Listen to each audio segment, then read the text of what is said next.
Gente, mais uma vez juntos para compartilharmos a palavra do Senhor.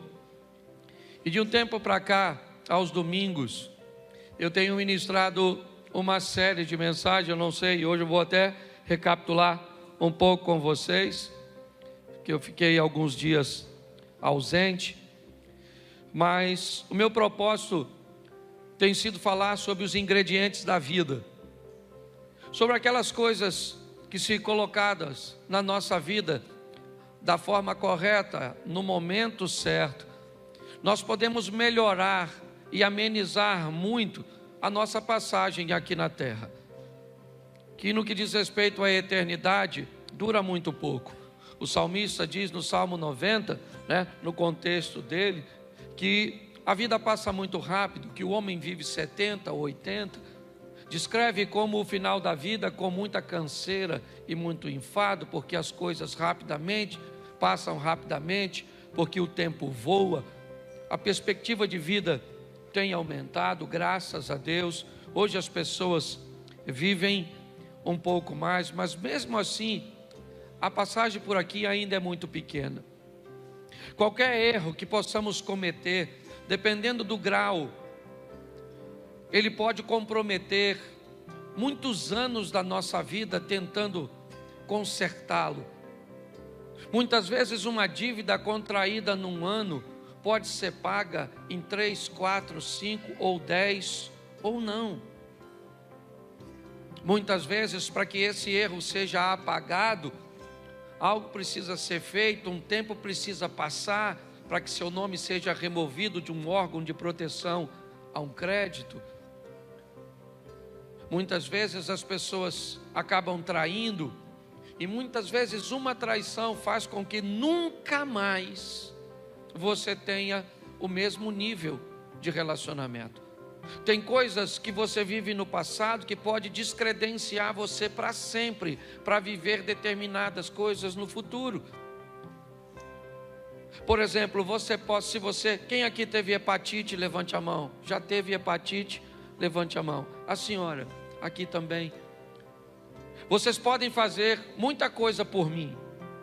Se eu caísse aqui agora, você poderia me ajudar a levantar. Se eu precisasse de um dinheiro, você poderia me emprestar. Mas se eu precisasse do seu sangue, você poderia me doar? Não, nunca mais. Mas você não tem hepatite, você já ficou curada, é verdade. Mas isso descredencia você.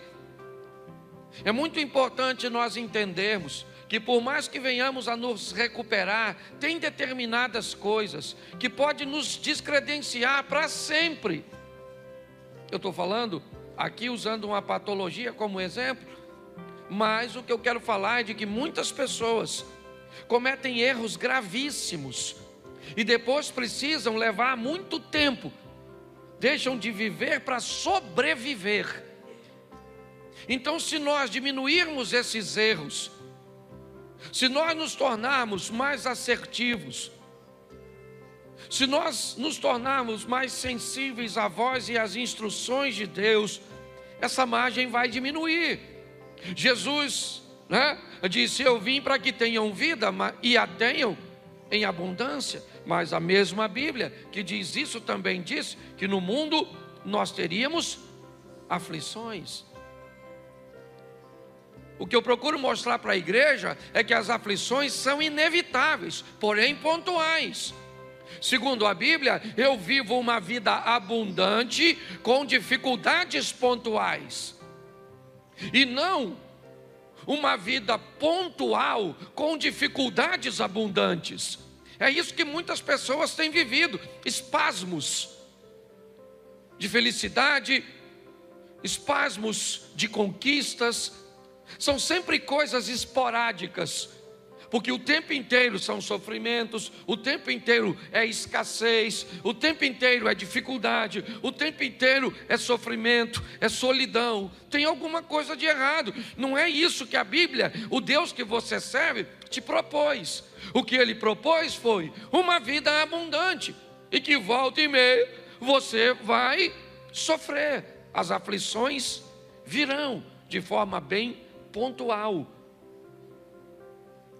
Porque eu tenho aprendido e ensinado que há duas vidas. Apocalipse diz isso: ao que vencer não sofrerá o dano da segunda morte.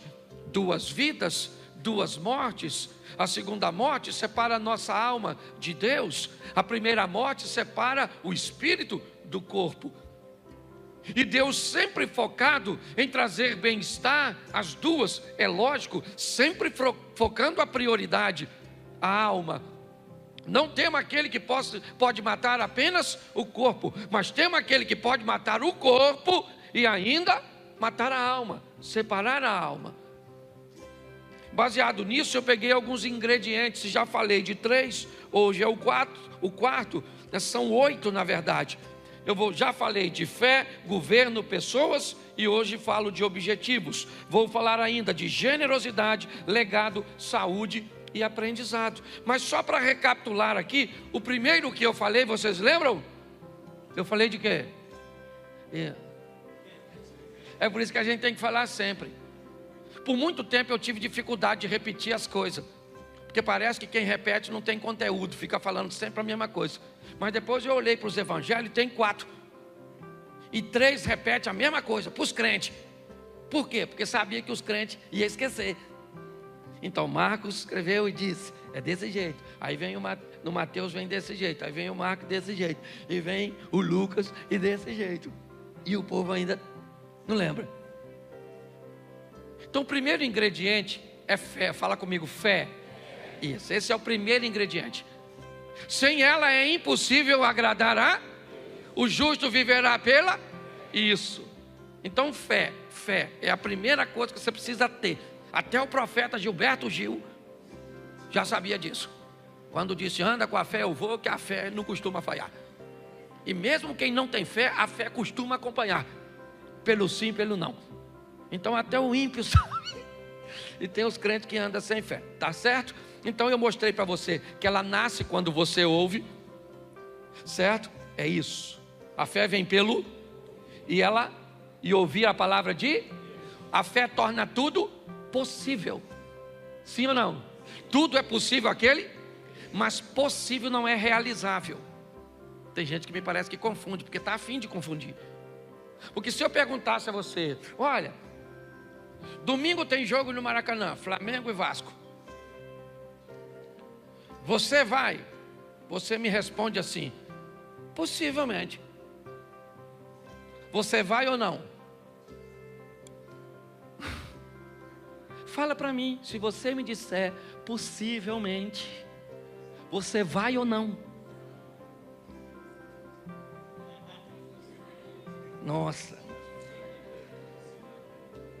Se eu perguntasse para você assim, ó, vou fazer uma festinha lá na minha casa, deixa eu se tirar do Maracanã, porque Maracanã é pecado. Então a igreja se constrange, e provavelmente tem botafoguenses e tricolores que não iriam mesmo, então nem se manifestou, tá certo? Mas vamos tentar de novo, fazer igual Jesus com a mulher samaritana. Falou de água, não dá certo, ele fala de marido. Vamos tentar aqui. Eu vou fazer uma festinha lá em casa na quarta-feira e eu digo para você, você vai? Você diz para mim assim, pastor, não vou dar garantia não, mas possivelmente eu vou. Você vai ou não? Vai ou não? Você não me falou. Você não falou nem que sim, nem que não. Então quando a Bíblia diz que a fé torna tudo possível, ela não está dizendo que Deus vai fazer e que não vai fazer. Ela só diz que quando você chega perto dele, o impossível se torna, mas não significa que ele vai fazer. Tem gente que vem para a igreja, um está morrendo de câncer, aí você vem, aí fala, meu Deus, ela não pode morrer, minha mãe, não pode morrer, ou é minha fé, eu tenho fé, chamou os irmãos, tudo. Até os cajaceiros vêm para a campanha, e vão embora, une a fé de todo mundo, aí a mãe morre. O que faltou? Não! Porque a fé não dá garantia que vai acontecer. A fé traz a possibilidade, está assim de gente frustrado, porque está achando que Deus prometeu coisas que Ele não prometeu. Ele só disse, se você chega perto de mim com fé, tudo é mas se não acontecer, você ainda continua tendo fé, pronto. Por isso que tem uns povos que vai embora. Nossa, Deus falou que ia fazer, não tem palavra. Você que não entendeu direito. Então eu acho que vale até pregar de novo. Eu acho que eu vou pregar de fé de novo. Então ela torna tudo possível. Ela tem tamanho? A fé seja feita segundo a medida da sua. Se você tiver a fé do tamanho de um grão, então fé tem tamanho. Por isso que a Bíblia diz de fé em fé, de glória em glória. Só diz que mesmo que ela seja pequenininha, certo? Ou seja, você já pegou um grão de mostarda?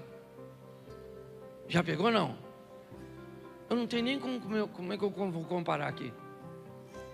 Sei lá, não, qualquer coisa. Não, alpiste é 10 vezes maior. Um alpiste é bem pequenininho. É só para você saber o tamanho da sua fé.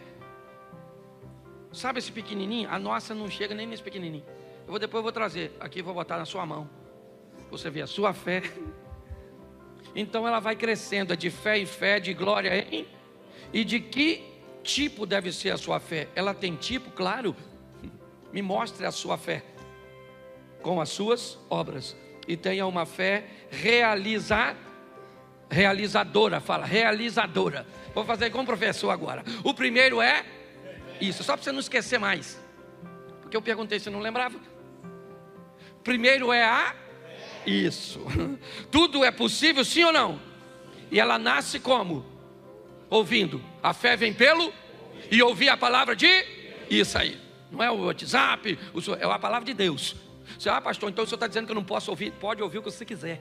Só ouça a palavra de Deus antes de ouvir qualquer outra coisa. E no final do dia também ouça ela para fechar a tampa. Começa escutando, termina escutando. Ela cresce, ela torna tudo possível. E ela tem que ser uma fé realizável, tá certo? Então vamos lá. Segunda mensagem que eu preguei sobre essa série, eu falei de governo. Porque o que tem de gente desgovernada, não governa o que come, não governa o que bebe, não governa o que fala, não governa o que compra. Tem que ir para uma clínica para ajudar você a ter governo. Pastor, eu vejo doce, eu fico doido. Pastor, eu vejo uma fofoca. Eu nem gosto de fofoca, eu gosto de leão marinho. É, na verdade, mas vamos embora. Pare e pense, governo, está lá, a Bíblia diz, Deus criou 2 astros, um para governar e o outro para governar o primeiro para governar o dia é e o segundo para governar a noite é O que a Bíblia está dizendo é que se você quer ter uma vida equilibrada, aprenda a ter governo, quer de dia, quer de noite. Quer em momentos fáceis ou momentos difíceis, nunca perca o governo, nunca perca o controle, nunca entregue o controle de sua vida para um provocador, nunca entregue um controle de sua vida para outra pessoa. Quem controla a sua vida é Deus, tá bom, isso no âmbito, mas você tem que deter o controle.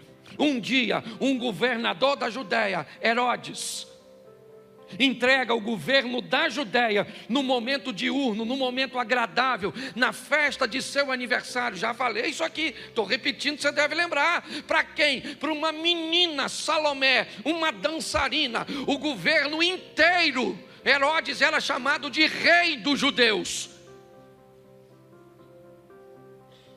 O governador da Judéia, ele pega o governo da Judéia, entrega na mão de uma dançarina e diz para ela, porque ele tinha bebido, estava alegre, estava feliz, o momento é bom, porque tem gente que perde o governo quando emagrece, quando faz uma plástica, quando ganha um dinheiro. Basta clarear, basta melhorar que pessoas perdem o governo. A Bíblia diz que se está de dia, tem que ter sol para governar o dia, e se escurecer, tem que ter lua para governar a noite. Porque tem momentos ruins, tem momentos de escuridão, onde a dor, a escassez, os problemas. E o que eu tenho nesse ambiente? Governo. Estava difícil para Jesus. Fala para seus discípulos: eu preciso do apoio de vocês, me ajude. Foi orar, quando voltou, eles estão dormindo. Jesus disse: olha, Pai, se possível for, a parte de mim este cálice. Estava escuro. Pilatos disse: se defenda. Ele disse: não. Os soldados disseram: desça da cruz. Ele disse: não. Estava de noite, mas ele tinha o governo. As pessoas o provocavam, dizendo: salvou os outros e não salva a si mesmo? Se você é o Cristo, desça da cruz. Se ele não tivesse controle, ele desceria para mostrar para os outros que ele podia, mas ele não era governado pelos outros, ele era governado por seu propósito. Jesus chama Judas de amigo e Pedro de inimigo, porque para Jesus, quem te faz o mal, te aproximando do seu propósito, inevitavelmente está te fazendo bem. Foi isso que José disse para seus irmãos: vocês não me venderam para o Egito, Deus é que me enviou na frente. O que vocês pensavam que estavam fazendo contra mim, estava fazendo a meu favor. Foi para isso. Governo. O que nós precisamos hoje é de pessoas que tenham governo. Governo para conseguir ler a Bíblia, porque tem gente que diz que não consegue. Deve ser muito caro. Ou você deve ter 24 horas por dia ocupada. Não lê porque não governa. Não ora porque não governa. Não jejua porque não governa. Não estuda porque não governa. Porque não poupa porque não governa. Não oferta porque não governa. Não dizima porque não governa. Não tem um bom casamento por quê? Porque não governa. Porque quem governa domina. Lembra que Deus está conversando com Caim sobre governo? O pecado, Caim, jaz à porta, batendo. Mas a você, Caim, é determinado a você assumir o governo e dizer: eu abro ou não abro? É assim que funciona. Essa foi minha segunda mensagem. Minha terceira, eu falei sobre pessoas e mostrei o que são pessoas: um corpo, uma alma e um espírito. Mostrei que as necessidades de pessoas são sempre pautadas nessas três esferas, seja material, emocional ou espiritual. Quando Esaú perde a sua primogenitura para Jacó, naquela venda do guisado, o que ele tem é uma necessidade material, física. Ele tem fome. Quando Ananias e Safira se perdem, ou perdem o controle, o que eles têm? Uma necessidade emocional. O que eles querem é serem ovacionados. O que eles querem é ser, como é que eu vou dizer? Louvados, respeitados, porque estão fazendo o que todo mundo está fazendo, mas eles não querem fazer. Mas como aqueles que fazem estão sendo enaltecidos porque fazem, então eu vou fingir que faço aqui também. É isso. Isso acontece com todo mundo. É o Moisésinho que cobre o seu rosto para que ninguém veja o resplandecer do seu rosto, mas que depois de um tempo já não resplandece mais e ele não tira o lenço. Mas não tem mais o resplandecer no rosto, mas eu gostaria que todo mundo pensasse que ainda tem. Aparência, ela não é algo novo. Pessoas, nós temos a mulher cirofenícia que procura Jesus não com uma necessidade física ou material, nem emocional, mas ela disse a Jesus: lá na minha casa tem uma menina que é minha filha e ela tem um demônio. Porque necessidades de pessoas, elas atuam nas três esferas: material, emocional e espiritual. O que nos aproxima de pessoas são afinidades, necessidades, certo? Sentimentos ou parentescos. Eu mostrei tudo isso, só estou recapitulando, porque hoje eu quero falar, e é nisso que eu quero gastar 20 minutos com vocês, para falar de objetivos. É minha quarta mensagem. Eu preciso que você entenda isso, porque muitas pessoas têm ouvido falar de sonhos. Sonhe, sonhe, sonhe. Você tem que sonhar, você tem que sonhar. Isso, quem não sonha, né, já morreu. Então sonhe. Mas quando é que seu sonho vai virar um objetivo? Em algum momento, esse seu sonho, ele tem que se tornar um objetivo.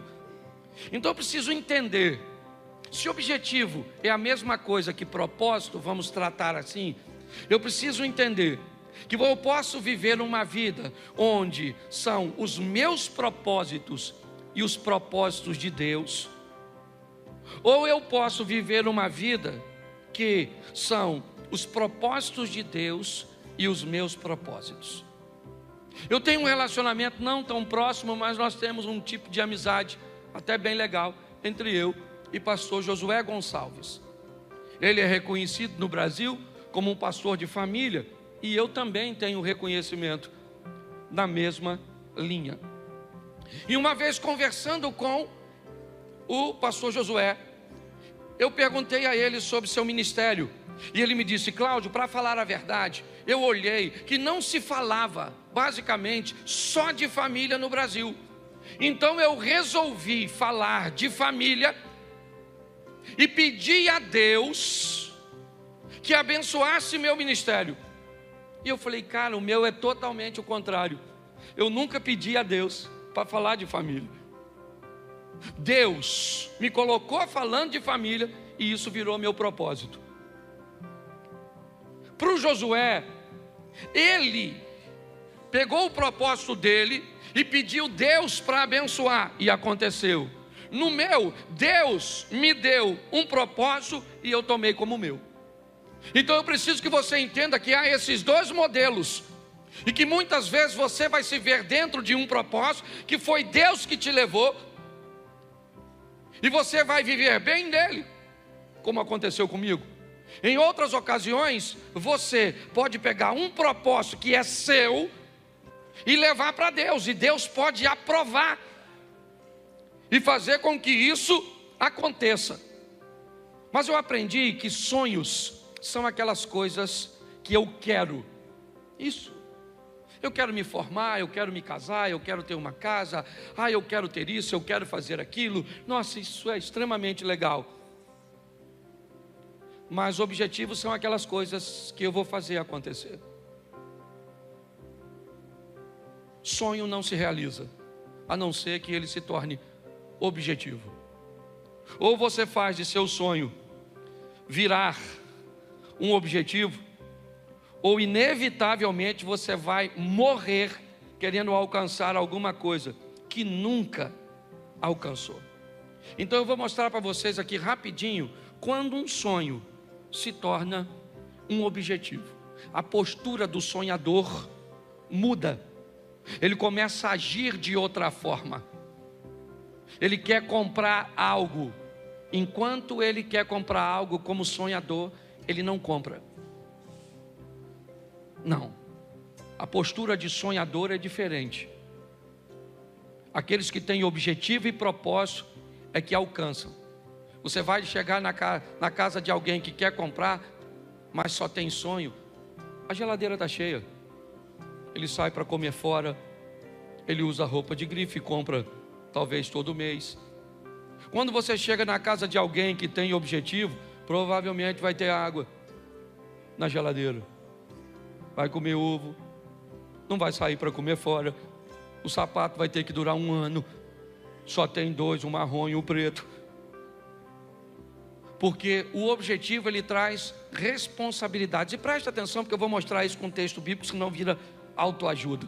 1 Samuel, capítulo 1, verso 2. Está aí o primeiro texto de uma mulher que sonhava e que durante seu sonho nada aconteceu. Ele tinha 2 mulheres, e uma se chamava Ana e a outra Penina. Penina tinha filhos, Ana, porém, não tinha. Bom, Penina e Ana, o duelo de 2 mulheres. Quem são essas mulheres? Quão diferente elas são? Não é muito meu hábito, mas eu resolvi pegar o significado do nome de Ana e o significado do nome de Penina, para ver se tem alguma maldição em uma e uma bênção na outra, o que é que difere uma mulher da outra. Então vamos lá. Ana, a primeira esposa de Eucana, tem seu nome como graciosa ou cheia de graça. Essa é a Ana. A segunda esposa é Penina, e o significado do nome de Penina é pedra preciosa. ou pérola? O que você acha, ou quem você gostaria de ser? Graciosa ou cheia de graça, ou pedra preciosa ou pérola? Tanto faz. Todas as duas são coisas muito boas, sim ou não? Qual é o grande problema dessas duas mulheres? É que elas não vivem a plenitude. Uma tem uma coisa que a outra não tem, e a outra tem uma coisa que uma tem, e uma quer o que a outra tem. Esses dias eu vi uma mulher falando comigo, não vou usar o nome da família, porque ela é muito conhecida, e essa mulher olhou para uma mulher bonita, realmente, rica, bem sucedida, uma das palestrantes talvez mais procurada no Brasil, e não é nem no ambiente gospel, é no ambiente secular, treinando pessoas. E aí a mulher estava do meu lado e ela me disse assim: Cláudio, eu acho injusto, porque olha só, essa mulher bonita, e essa que estava falando não era nem feia não. Eu falei, é bonita. Cláudio, ela tem muito dinheiro. Eu falei, tem. E essa que estava falando também não é pobre não.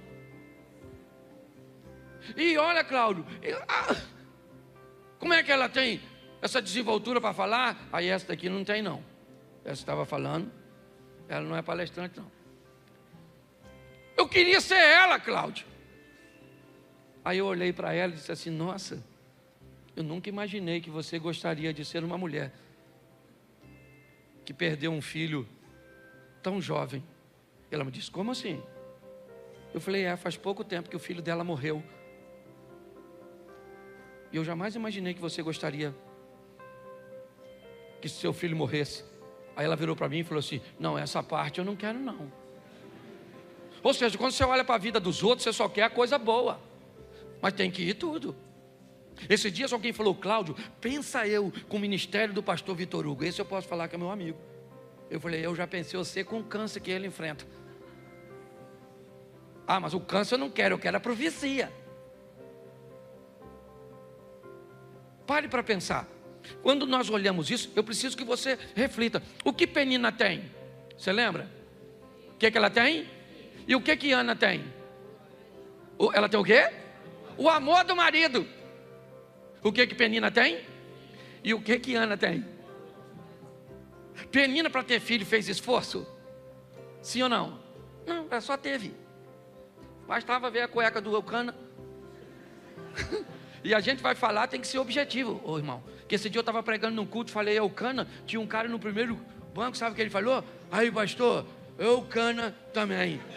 Eu falei, não, não é isso não, maluco. Não é Eucana de bebida não. Tinha uns bebum lá no culto. Falei, sangue de Jesus tem poder. Mas presta atenção. Ana fazia esforço para ser amada? Sim ou não? Não. Penina fazia esforço para ter filho? E o que Penina quer? Vamos lá, gente. Me ajuda, eu sei que é chato, né? Nunca mais eu venho nessa igreja, então vai em outra. Porque eu peço para repetir mesmo, para gravar. Pelo menos você sai daqui depois e fala: rapaz, quase que eu preguei com o pastor. Toda hora falou comigo, fala, que eu achei que era eu que pregava. Penina tinha filhos, mas queria ser. E Ana queria ter, mas ela, uma queria ter filho e a outra queria. E todas as duas queriam tudo. E tudo não vai rolar. Você tem que aprender isso. O grande problema é que tem gente que consegue coisas que você vai conseguir com muito esforço. Porque Ana vai ter filho, sim ou não? Mas foi difícil. Porque chorava, ô mulher chorona. Chorava. E a outra também não era mole não, a tal da Penina. A Penina ficava futucando Ana. Sabe? Então coloca aí para você ver. 1:4. 1 Samuel, capítulo 1, verso 4. Olha que coisa. No dia em que Eucana oferecia sacrifício, dava porções à sua mulher Penina e a todos os filhos e filhas. Olha que coisa, velho. Eucana dava oferta para Penina, sim ou não? Sim ou não? Agora vamos ver agora a Ana se recebia. Porque, olha só, e por quê? Mas a Ana dava uma porção, porque, apesar do Senhor tê-la, ele ofertava para quantas? Para as duas, mas uma queria tudo. Não vai dar para ter tudo, meu filho. Homem, por exemplo, ou é bonito ou inteligente. Um homem bonito e inteligente. Não é homem, é mulher. Só a mulher agrega os dois adjetivos. Sim. Esse dia uma menina falou assim: pastor, eu quero um homem bonito, inteligente, rico, fiel, romântico. Eu falei: menina, se você achar o homem, já pega. Abra a mão dos outros requisitos, porque o homem já está difícil. É homem, pega. Se é feio, vai por mim, porque o troço está difícil. Então qual é o grande problema das questões dos objetivos? Descubra qual é a sua métrica, qual é a sua medida. É isso. É todo mundo querendo o que o outro tem, o que o outro faz. Esse dia eu fui no show do Fernandinho, eu fiquei pensando, Fernandinho cantando, eu falei: caraca, mano, podia cantar assim. Eu falei: podia cantar assim. Sei tocar violão, canto. Ele também não prega. Que se dane, ele não prega, eu prego, eu não canto. Ele canta e está tudo jóia, porque se a gente não prestar atenção, Jesus disse que nós teríamos que ter cuidado com o exemplo da mulher do Ló. Lembra da mulher do Ló? Ela virou o quê? Por quê? Por quê? Isso, mas hoje tem gente que não precisa nem olhar para trás para virar estátua, não, múmia. Basta olhar para onde? Para o lado. Nossa, ela emagreceu. Dá uma raiva disso. Porque o que ela perdeu eu ganhei. Preste atenção. Cuidado que você pode estar rindo de você.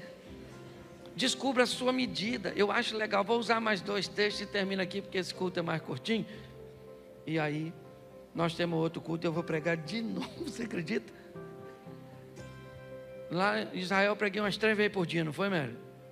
Estou pregando, eu estou sem tempo de pecar. Aí o pecado vem, eu digo: não, estou pregando, volta outra hora. Porque está tão difícil, eu estou fazendo tanta coisa que eu estou... Vou pecar, eu tenho que dormir, que eu sonho, aí peco.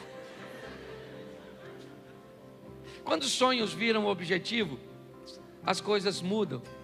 Ana chorou o tempo inteiro, e o que adiantou? Nada, até que um dia ela foi para Siló. Ele falou: quer saber da coisa? Que dano essa penina, essa praga do Elcana, esse Eli que só vive sentado, esse sacerdotezinho preguiçoso.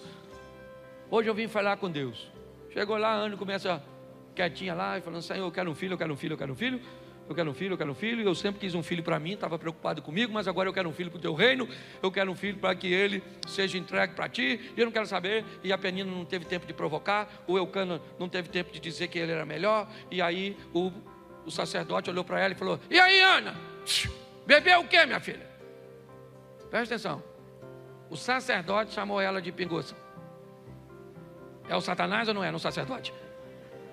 Às vezes você pensa que o diabo não visita o pastor, não? Aliás, tem pastor que trabalha full time. Não é nem visita. Já é hospedaria. Aí o que aconteceu? Quantas vezes eu já falei besteira? Tem gente que acha que não. O pastor não briga com a mulher.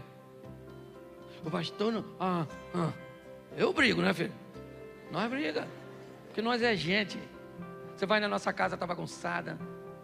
Entendeu? Porque tem gente morando lá que ninguém vende vidinha perfeita, não, meu filho. O bagulho é doido.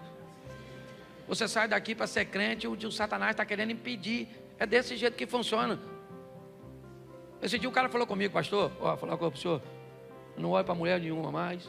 Graças a Deus estou liberto. Falei: então não anda comigo. Porque se passou uma mulher bonita, o meu olho tem que querer olhar. Eu é que falo: Cláudio, você é pastor, você é casado, sua mulher está escutando isso. Isso vai dar briga depois do culto. Ô gente, pelo amor de Deus, certo? Ana foi lá e conseguiu o propósito dela, sim ou não? Quando ela deixou de sonhar e transformou seu sonho num objeto. Então mais 2 textos e a gente termina.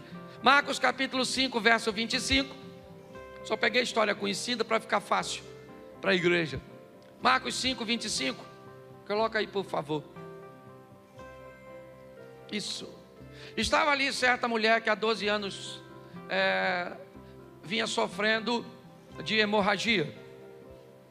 E ela padeceu sob muitos cuidados de vários médicos e gastava tudo que tinha, mas em vez de melhorar, piorava.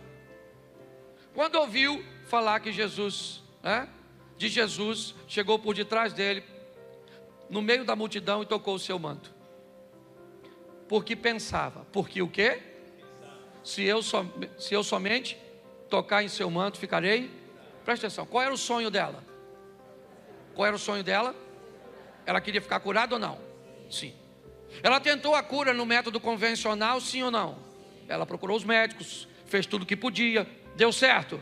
Não, mas ela continua querendo ficar curada. É seu sonho. Mas quando é que até então é seu sonho? O que ela tem? Uma multidão. Porque sempre que alguém precisa de algo, ou na grande maioria das vezes na Bíblia, a Bíblia vai colocar uma multidão como oposição. Bartimeu queria a atenção de Jesus. O que tinha? Uma multidão.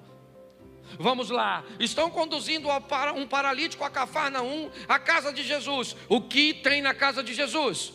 Uma multidão. Sempre haverá uma oposição, algo que vai se opor. É assim que funciona. Eu vou usar um exemplo aqui, porque depois eu vou corrigir, e a turma que caminha comigo sabe que eu não sou o cara do confronto, mas eu fiquei tão, constrangido no nosso jantar de casais. Durante um jantar de casais, alguém colocou uma bolsa para sentar. A esposa. Quando o povo foi sentar, alguém foi e retirou a bolsa e sentou no lugar. Sabe o que aconteceu? Acabou com o jantar daquele casal. Eles se aborreceram de um tal nível que ela pegou a bolsa e foi embora. Quando nós tentamos intervir, não dava mais tempo. Pastor, o que é isso? Isso é a oposição. Ela vai estar nos jantares, nos almoços, elas vão estar no trânsito, ela vai estar no vizinho, ela vai estar, é a multidão, é aquilo que busca separar você do Cristo. O que nós estamos vendo é uma mulher que olhou que tem uma oposição, o que ela disse: eu vou tocar nele, esse é meu sonho, e meu sonho se transformou num objetivo, e por ser um objetivo, eu não quero saber a quantidade de pessoas que tem, eu não quero a atenção dele, eu não quero parar, interromper sua comitiva, eu não quero nada, eu quero apenas alcançar o meu propósito, e eu coloquei na minha mente que se eu tocar nele, eu vou ficar curada, o que eu tenho fé, e eu vou lá e toco nele. É isso que está acontecendo aqui. Quando ela faz isso, ela fica curada, porque ela fez, não simplesmente quis. Deixa eu terminar com o último texto, também muito conhecido. Lucas capítulo 15, é o setor de achados e perdidos. Capítulo 15 de Lucas. Ovelha perdida, dracma perdida, filho perdido, está tudo perdido. Verso 17, perdão. 15, verso 17. Caindo em si, disse: quantos empregados de meu pai têm comida de sobra e eu aqui morrendo de fome? Eu me porei a caminho e voltarei para meu pai e direi: pai, pequei contra o céu e contra ti. Verso 19. Não sou mais digno de ser chamado teu filho, trata-me como um dos teus. Presta atenção aí, não bota o 20 não. Deixa eu dizer até o 19. Presta atenção, porque os 3 textos que eu li, ele fala de sonho. É isso que ele fala. Ele está no momento difícil e ele diz: eu aqui pereço de fome, na casa de meu pai até os criados têm pão com fartura, levantar-me-ei, irei ter com meu pai, vou dizer para ele. Presta atenção, tudo que está sendo dito como uma proposta de futuro. Levantar-me-ei, irei ter com meu pai, e lhe direi: pequei contra o céu e diante de ti, já não sou digno de ser chamado teu filho, me trata como um de teus empregados. Mas tudo isso é futuro. Nada disso trouxe o perdão para o filho pródigo. Não, porque ele está dizendo: eu vou levantar, eu vou dizer, eu vou fazer, eu vou ir. Beleza, tudo isso que é sonho. Eu vou emagrecer, eu vou comprar, eu vou estudar, eu vou orar, é sempre levantar-me-ei, farei, é amanhã, é semana que vem, é isso aí. Quanto mais tempo você faz isso com o seu sonho, mais tempo leva para ele realizar. Mas quando chega ao verso 20, a seguir o sonho virou objetivo. Levantou-se e foi. Levantar-me-ei e irei. Nada aconteceu. Levantou e foi. Pronto. Ali o sonho virou objetivo. E agora, estando ao longe, o pai o viu, porque ele foi. O pai olhou, correu, o beijou, o abraçou. Traga vestes, sandálias, anel, vamos tomar um banho, porque vai ter uma festa. Você precisa entender que o importante não é se você quer comprar uma casa própria, não é se você quer melhorar seu casamento. Talvez isso até seja bem importante, porque seja a primeira fase, né? Então, como fase, o sonho é bem legal. Você quer se formar? Beleza. Você quer passar na prova? Legal. Você quer buscar intimidade com Deus? Tá certo. Mas a pergunta é: quando o seu sonho vira ou vai virar um objetivo? É nesse momento que as coisas acontecem. Volta para o verso, não está aí, ó. A seguir, levantou-se e foi. No verso anterior, levantar-me-ei e irei. Até então ele não disse nada. Levantar-me-ei, ele está com fome. Irei, ele está com fome. Ele está sozinho. Mas agora, quando ele chega, quando ele se levanta e vai, eu acho que nós temos que mudar aí o tempo do verbo, sabe? Disso que traz ação, que traz movimento.